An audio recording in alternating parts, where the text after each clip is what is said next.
В фойе Крымско-татарского театра очередь у выставочных столов. Каждый из них олицетворяет культуру и традиции крымских татар. Севиля Копылова с интересом разглядывает национальную литературу. Рассказывает, здесь все очень красивое и колоритное. Ходить вот на подобного рода мероприятия, углубляться во все это и, конечно, сохранять крымско-татарскую речь. На столе у модельера Айши Османовой национальные сумки, крымско-татарские головные уборы. А в этот раз впервые с собой привезла новое изделие – фес-шкатулку. Айши Османова уже много лет шьет национальные костюмы. В каждый из них вкладывает всю свою душу. Например, на создание этого свадебного платья у нее ушло 6 месяцев. Она шила его еще в 2000 году вместе со своими ученицами. Обязательно должен был юпышлек-кушак, это пояс.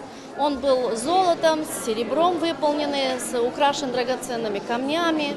Это какие-то манисты с золотыми монетами, серьги, зулюфлюк. Это феска, на которой обязательно сверху должен был быть фес-топелек, который нес в себе роль оберега.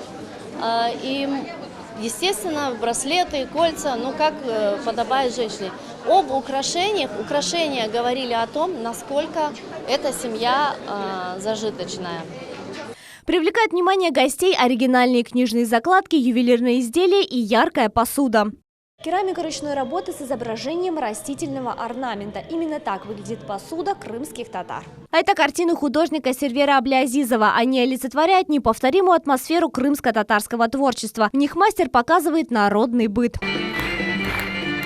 В программе празднования Дня крымско-татарской письменности и культуры концерт с участием лучших творческих коллективов республики и талантливых исполнителей.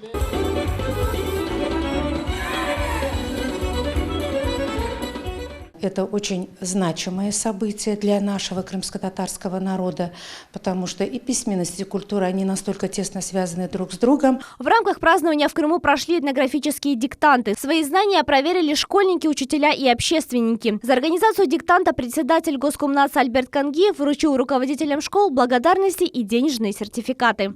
Безусловно, мы будем работать над тем, чтобы в следующем году мы его опять провели. Только более масштабно, чтобы в написании диктанта на крымско-татарском языке были увлечены как можно большее количество школ, большее количество детей, педагогов и всех желающих, которые могут и хотят этим заниматься. Поздравляя всех с Днем письменности, Альберт Кангиев отметил, что в будущем хочет придать этому мероприятию статус республиканского. Севиля Меметова, Аким Бекиров, телеканал Милет.